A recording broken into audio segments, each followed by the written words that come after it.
Welcome to my YouTube channel Body Jump Point में आप सभी का स्वागत है। तो आज हम अध्याय 3 क्लास 10 का मैथ पढ़ेंगे। ये दो चर वाले रैखिक समीकरण युग्म। तो इसके बारे में पढ़ते हैं। देखिए क्या पढ़ेंगे, इसके बारे में थोड़ा मोटा मोटा जान लेते हैं। तो परिचय पढ़ेंगे, इसमें क्या पढ़ेंगे, परिचय पढ़ेंगे और सारणी 3.4 को देखेंगे। ये बहुत महत्वपूर्ण है क्योंकि ये वेरी वेरी इंपॉर्टेंट है, वेरी वेरी इंपॉर्टेंट है। और ब्रज गुणनखंड विधि भी सीखेंगे, विलोपन विधि, प्रतिस्थापन विधि और ग्राफीय विधि से भी सीखेंगे। ठीक है, इन चारों विधियों को सीखेंगे। तो आते हैं अगले वीडियो में। अब देखिए हमारा दो चर, यानी कि दो चर मतलब हो गया हमारा एक्स और वाई की बात हो रहा है। ठीक है, एक्स वाई की बात ही नहीं, कोई भी हो सकता है, ए वी ले सकते हैं, यानी कि दो चर होना चाहिए, बाकी तो कोई भी ले सकते हैं अल्फ़ाबेट में। दो चर मतलब हो गया, दो चर ये हो गया। और रैखिक समीकरण, यानी कि रैखिक समीकरण जिसका घात एक हो। ठीक है, जिसका घात एक एक हो। तो इस जिसका घात एक हो लिखेंगे एक्स प्लस वाई बराबर हमारा क्या हो जाएगा, एक हो जाएगा। तो इसके घात एक है तो हमारा क्या हो जाएगा, रैखिक समीकरण हो जाएगा।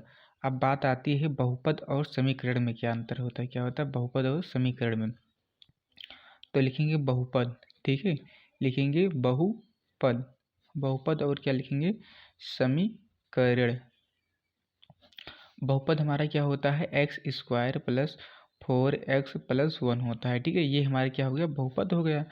अभी यही x square plus 4x plus 1 बराबर हम क्या कर दें, जीरो कर दें, तो ये हमारा क्या हो जाता है, समीकरण हो जाता है। बहुपद और समीकरण में हमारा यही अंतर है। ठीक है, हमारा यही अंतर है।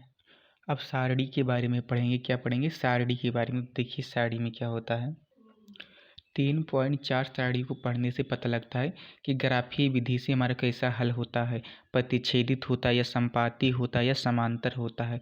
यदि प्रतिच्छेदित होगा तो केवल एक हल होगा, एक हल को अद्वितीय हल भी कहते हैं। और संपाती होगा तो हमारा क्या होगा, अपरिमित हल होगा। अब देखिए ये जब समांतर रहेगा तो काटेगा ही नहीं, तो कोई हल नहीं होगा। जब प्रतिच्छेदित करता है तो एक बिंदु पर ये हमारा प्रतिच्छेदित करता है, तो इसलिए एक हल होगा। और संपाती का मतलब होता है जब एक रेखा होता है उसी पर दूसरी रेखा जब चली जाएगी तो ये अनंत काटेगी, अनंत बिंदु होती है, तो इसलिए इसका अपरिमित हल बताया गया है। तो इसलिए हम पहले इसको हल करते हैं, देखते हैं कैसे होगा ये हमारा, करते हैं। तो अगले पर देखिए, तो हमारा समीकरण दिया था, तो ये हमारा क्या हो जाएगा, समीकरण एक हो जाएगा, ये समीकरण दो हो जाएगा। ठीक है, क्या हो जाएगा, समीकरण दो हो जाएगा। अब इसका व्यापक रूप लिख लेते हैं पहले। इसका व्यापक रूप क्या होता है, a1x होता है प्लस b1y होता है प्लस c1 होता है। ठीक है, बराबर क्या होता है, जीरो होता है। और a2x plus b2y plus c2 बराबर जीरो होता है। ठीक है, तो देखिए यहाँ पर जब कोई नहीं होता है तो वहाँ पर एक क्या कर देते हैं, गुणा कर देते हैं यहाँ पर। तो a1 हमारा, तो a1 जगह यहाँ पर कितना हो जाएगा, एक हो जाएगा। तो इसे तुलना करेंगे, लिख देंगे समीकरण एक से व्यापक रूप को हल करने पर, यानी कि तुलना करने पर हो जाएगा हमारा ये समीकरण दो का हो जाएगा, तुलना करेंगे इससे, और समीकरण एक को इससे तुलना करेंगे तो हमारा कितना हो जाएगा, a1 बराबर हमारा कितना हो जाएगा, a1 बराबर हमारा एक हो जाएगा। और ये कितना हो जाएगा, b2 बराबर हमारा कितना हो जाएगा, ये b1 बराबर हमारा कितना हो जाएगा, -2 हो जाएगा। और c का नहीं दिया तो इसलिए हम क्या लिखेंगे, c का बराबर c1 बराबर 0 हो जाएगा। अब a2 की बात करें तो a2 बराबर हमारा कितना दिया है, ये 3 दिया है। अब b2 की बात करें तो b2 बराबर हमारा कितना दिया है, 4 दिया है ये। अब c2 की बात करें तो c2 हमारा कितना दिया है, -20 दिया है। क्या दिया है, -20 दिया है। अब देखिए -20 दिया है तो हम क्या लिखेंगे, a1 बटे a2 लिखेंगे, a1 बटे a2 हो जाएगा हमारा, कितना हो जाएगा, 1/3 हो जाएगा। अब 1/3 हो जाएगा। अब यहाँ पर लिखेंगे b1 बटे b2 बटे b2 जब लिखेंगे तो हमारा कितना हो जाएगा, ये -2/4 हो जाएगा। अब इसे काट देंगे तो हमारा कितना आ जाएगा, ये -1/2 हो जाएगा, -1/2 हो जाएगा। तो देखिए इसमें क्या कंडीशन होता है, a1 बटे a2 नॉट इक्वल है b1 बटे b2 के। ठीक है, तो नॉट इक्वल V1 V2 है, तो इसका ग्राफ ही क्या होगा, प्रतिच्छेदित होगा। क्या होगा, इसका ग्राफ क्या होगा, ग्राफ हमारा क्या होगा, प्रतिच्छेदित होगा। ठीक है, क्या होगा, प्रतिच्छेदित। यानी प्रतिच्छेदित का मतलब होगा एक बिंदु पर काट रहा है, तो इसका हल क्या होगा, संगत होगा। क्या होगा, हल संगत होगा। क्या होगा, संगत होगा। ठीक है, संगत होगा। और देखें तो हल हमारा क्या होगा, अद्वितीय हल क्या होता है, क्या होता है, अद्वितीय हल। अद्वितीय हल का मतलब होता है एक हल। क्या होता है, एक हल। इसका लिखेंगे अद्वितीय हल।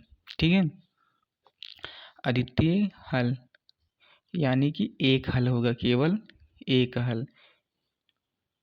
क्या लिखेंगे, केवल एक हल। केवल एक हल हो जाएगा। इस पर एक उदाहरण लेते हैं, तो उदाहरण देखिए कैसे करते। तो हमारा प्रश्न दिया है समीकरण x माइनस वाई हो जाएगा, यहाँ पर -3 हो जाएगा बराबर 0 हो जाएगा। 3x प्लस के वाई -1 बराबर 0 की अद्वितीय हल के लिए k का मान ज्ञात कीजिए। तो अद्वितीय हल के लिए क्या होता है, अद्वितीय हल के लिए हमारा कंडीशन होता है, देखिए शर्त हमारा क्या होता है, A1 होता है A2 नॉट इक्वल होता है B1 बटे B2 के। ठीक है, नॉट इक्वल होता है, तो हमारा क्या तुलना करेंगे, पहले तुलना करने पर हमारा क्या हो जाएगा, यहाँ पर एक हो जाएगा A1, यहाँ पर देखिए एक हो जाएगा। अब यहाँ पर A2 हमारा कितना हो जाएगा, 3 हो जाएगा, और नॉट इक्वल हमारा कितना हो जाएगा।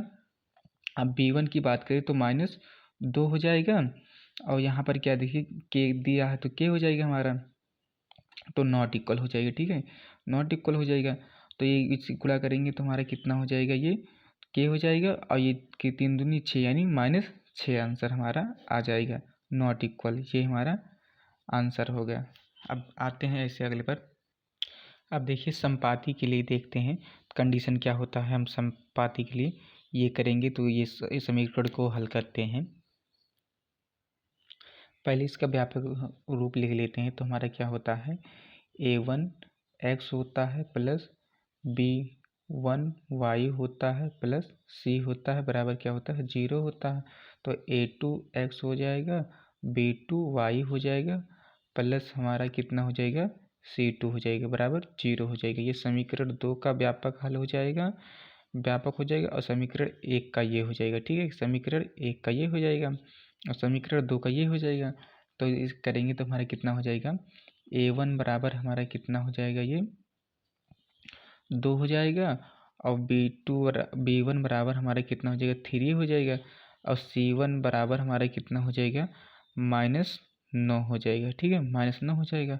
और यहाँ पर देखिए A2 बराबर हमारा कितना हो जाएगा, 4 हो जाएगा, और B2 बराबर हमारा कितना हो जाएगा, 6 हो जाएगा, और C2 बराबर हमारा कितना हो जाएगा, -18 हो जाएगा। क्या हो जाएगा, -18 हो जाएगा, -18 हो गया। अब इसे देखिए करते हैं, तो कितना हमारा हो जाएगा, A1 बट्टे A2।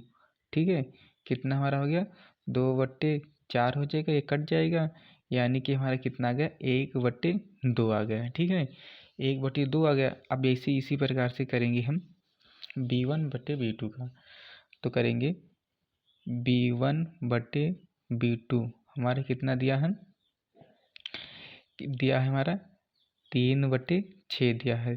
कितना दिया, 3/6। इसे भी काट देंगे तो ये कितना आ जाएगा हमारा, 1/2 आ जाएगा। अब इसे C1 बटे C2 को करेंगे, जब C1 बटे C2 को करेंगे तो हमारा कितना दिया है, ये -9 बट्टे -18 दिया है, तो माइनस माइनस कट जाएगा, यानी कि 1/2 आ जाएगा ये भी। तो हमारा देखिए संपाति के लिए कंडीशन होता है A1 बट्टे A2 बराबर हमारा क्या होता है, B1 बट्टे B2 होता है, और बराबर हमारा क्या होता है, C1 बटे C2 होता है। ठीक है, तो ये देखिए तीनों हमारा क्या बराबर है, A1 बटे A2 हमारे कितना 1/2 आया है, और B1 बटे B2 भी हमारा 1/2 आया है, और क्या है C1 बटे C2 भी 1/2 आया है। तो ये हमारा दोनों बराबर है, तो इसलिए हम कह सकते हैं जब हमारा बराबर है तो ये इसका क्या होगा, अनेक हल हो जाएगा। क्या हो जाएगा, अनेक हल होगा। तो इसका ग्राफ क्या किस तरह बनेगा, ये चीज़ लिखेंगे यहाँ पर, थोड़ा ऊपर कर लेते हैं। थोड़ा ऊपर कर लेते तो इसका ग्राफ किस तरफ हमारा बनाया गया हो जाएगा ग्राफ समपाती। क्या होगा? समपाती होगा। ठीक है, समपाती होगा। समपाती का मतलब होता है जब रेखा हमारा एक रेखा है तो उसी पर दूसरी रेखा चली जाए तो इस पर एक अनंत बिंदु होता तो अनंत बिंदु पर काटेगा, इसलिए इसका अनेक हल होगा। क्या होगा? हल हमारा क्या होगा? अनेक हल होगा। क्या होगा? अनेक हल। अनेक हल होगा। अगर ये हल की बात करें तो ये क्या हमारा हो जाएगा? संगत होगा। क्या होगा? संगत। ठीक है, क्या हो जाएगा? संगत हो जाएगा। तो इसी प्रकार से एक उदाहरण लेते हैं, उदाहरण के माध्यम से देखिए अनेक हल के लिए क्या कंडीशन होता है हमारा, लिखेंगे अनेक हल के लिए हमारा क्या शर्त होता है? वो होता है शर्त हमारा A1/A2 होता है बराबर B1/B2 के होता है, और बराबर क्या होता है हमारा? C1/C2 के होता है। ये बराबर होता है हमारा। तो इसी पर हम रखेंगे तो हमारा A1 कितना दिया है? 1 दिया है, और A2 हमारा कितना दिया है? 3 दिया है, और B1 हमारा कितना दिया है? 2 दिया है, और B2 हमारा कितना दिया है? K दिया है। अब बात करें C1 की बात करें तो C1 हमारा 3 दिया है, और C2 हमारा कितना दिया है? 15 दिया है। 15 दिया है। अब इसे देखिए, इसका मान निकालेंगे तो हमारा कितना हो जाएगा? ये जब मान निकालेंगे, ये देखिए थोड़ा यहाँ पर गलती हो गई थी, ये 5 होगा यहाँ पर। तो क्या हो जाएगा? ये गुणा करेंगे, इस के का मान निकालना चाहे इस तरफ से निकालें चाहे इस तरफ से निकालें तो हमारा क्या हो जाएगा? ये जब गुणा हो जाएगा कैंची तो 5 दूनी 10 हो जाएगा। ये हो गया। अगर इधर से निकालना चाहते हैं तो हमारा कितना हो जाएगा? ये जब करेंगे तो 3 के हो जाएगा बराबर कितना हो जाएगा? 30 हो जाएगा। और जब इधर आएगा तो हमारा क्या हो जाएगा? 3 बटे हो जाएगा, यानी कि के का मान हमारा कितना आ जाएगा? 10 आ जाएगा। ये यहाँ पर भी 10 आ जाएगा। अब आते हैं लास्ट वाले के लिए, यानी कि कोई हल के लिए नहीं करते हैं। अब देखते हैं कि x देखेंगे समांतर रेखा के लिए। ठीक है, समांतर रेखा यानी आखिरी कंडीशन हमारा क्या होगा? तो यही हम समीकरण लेते हैं x + 2y - 4 = 0, 2x + 4y - 12 = 0। ये करते हैं समीकरण को सॉल्व कैसे करें। लास्ट कंडीशन और आखिरी कंडीशन को देखें समांतर रेखा के लिए तो हमारा कितना हो जाएगा? A1 बराबर हमारा कितना हो जाएगा? 1 हो जाएगा, और A2 बराबर हमारा कितना हो जाएगा? 2 हो जाएगा। अब यहाँ पर बात करें तो कितना हो जाएगा? B1 बराबर 2 हो जाएगा, और B2 बराबर हमारा कितना हो जाएगा? 4 हो जाएगा। और यहाँ पर क्या करें हो जाएगा यहाँ -4 हो जाएगा C1 बराबर, और C2 बराबर हमारा कितना हो जाएगा? -12 हो जाएगा। ठीक है, -12 हो जाएगा। अब यहाँ पर देखिए इसे हम काट देंगे तो हमारा कितना हो जाएगा? ये 1/2 हो जाएगा, और ये माइनस माइनस प्लस हो जाएगा। क्या हो जाएगा? माइनस माइनस प्लस हो जाएगा। तो कितना हो जाएगा हमारा? जब 4 से काटेंगे, 4 × 4 4 × 12, यानी कि 1/3 आगे जाएगा। तो हमारा कितना देखिए A1/A2 होता है बराबर, और यहाँ पर कितना क्या होता है? B1/B2 होता है, नॉट इक्वल होता है C1/C2 के। ठीक है, तो C2 के तो ये हमारा कंडीशन है। तो देखिए A1/A2 हमारा कितना दिया है? 1/2 दिया है, और B1/B2 कितना दिया है? बराबर में 1/2 दिया है, 1/2 दिया इसमें। और यहाँ पर बात करें C1/C2 तो यानी कितना दिया है हमारा? 1/3 दिया है। तो ये कितना हो गया? हमें समांतर रेखा के लिए क्या हो गया? ग्राफ हमारा क्या बनेगा? यहाँ पर देखिए ग्राफ हमारा बनेगा समांतर, यानी कि क्या बनेगा? समांतर बनेगा।